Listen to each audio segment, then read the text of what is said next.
We're here with Leilani from Runners Lab. We're just going to touch on the whole ASICS philosophy of mix up your run, what the benefits are of it, and where the shoes fit into the categories. Okay, Leilani, welcome. Hello. Okay, so if we look at the wall here, you've got run long, run natural, run fast, and run tough. Okay, so each category, basically the shoes are built for a specific reason, in the sense that some shoes are 10mm heel drops, some are 8mm, 6mm, 4mm, then each terrain offers something different to the athlete.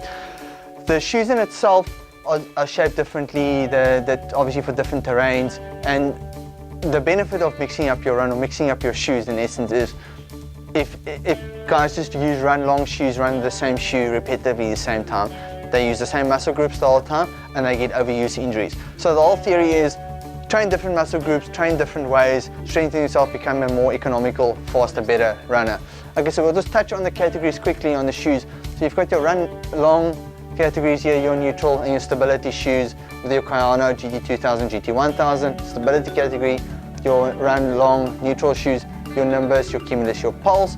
Then we can move over to your run fast shoes, for instance, where you'll do your track sessions in, your races, etc. and the shoes. So all these shoes are generically 10mm heel drop, except the Kayano and the Nimbus for ladies are 12mm heel drops. So going into your speed category, the benefit of those shoes are obviously do your time trials, your races, etc., your speed work in it, develop fast twitch muscle better, become more conditioned. So you've got your NOSA, your DS trainer, you get your DS trainer stability and neutral versions with or without a DioMax block. These two shoes are in essence the same shoe with slightly different outer sole rubber. That one's got wet grip rubber, this one's got a Dio sole. So slightly different, but in essence the midsole and the profile of the shoe is the same. Both are 10mm heel drop shoes.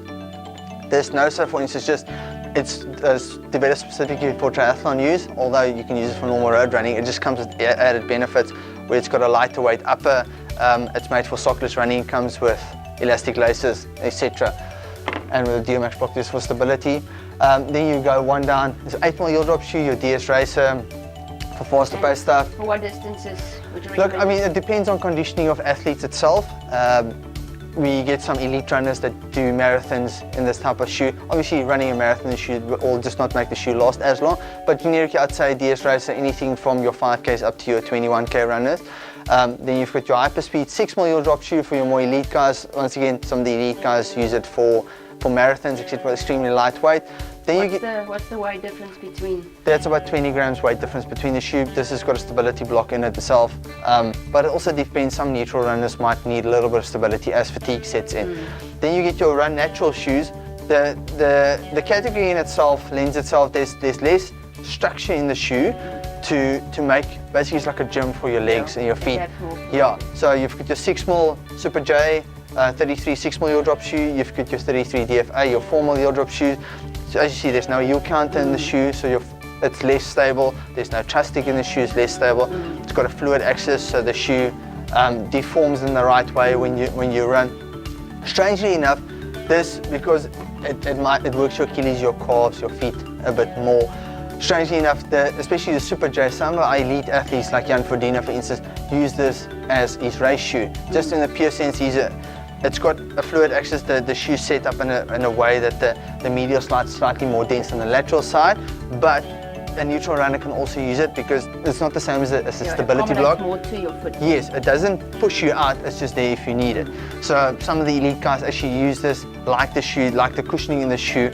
I mean, there's enough stack height, although it's a 6mm heel drop shoe. Okay, so it's a dual benefit. It's a run natural shoe, plus the guys can use it for speed work. It activates a bit more muscles. Yeah, that's the main thing, is to activate more muscles, train different muscle groups.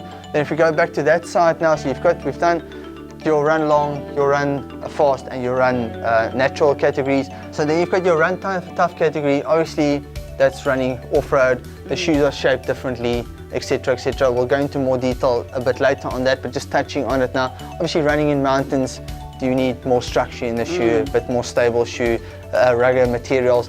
In that, you get also different classifications in the shoe. From your heavy mountainous terrain, your more multi-terrain type of shoe, your faster paced, flatter shoe, your races, and your price point guys that want just do your generalized call farm runs, not in essence like mountainous running shoes. Most of them are 10 mil heel drop, except the Racer is a 6 mil heel drop shoe. We'll touch on these shoes a bit more in depth a bit later on. Okay, so that was Mix Up Your Run in essence, touching on that. If you would recommend in a perfect situation, like twice a week with a run tough shoe and once with a speed, so only on the weekend when you race, or how would you mix up the setup? Yeah, and Mix Up Your Run, obviously the majority of the guys do their mileage in they run long shoes with it's got more cushioning properties, got better cushioning properties. I'd say your bulk, say you run 5, 6, let's call it 6 times a week. So that will be your 4 times a week. Your speed work, depending on if it's time trial, some speed work, tempo runs, you do your run fast shoes. And I'd suggest also once a week, or at least once every second week, do a trail run. It just mixes it up a bit, makes it a bit more interesting for the guys, not to do repetitively the same mileage all the time, and a bit more scenic, which also helps.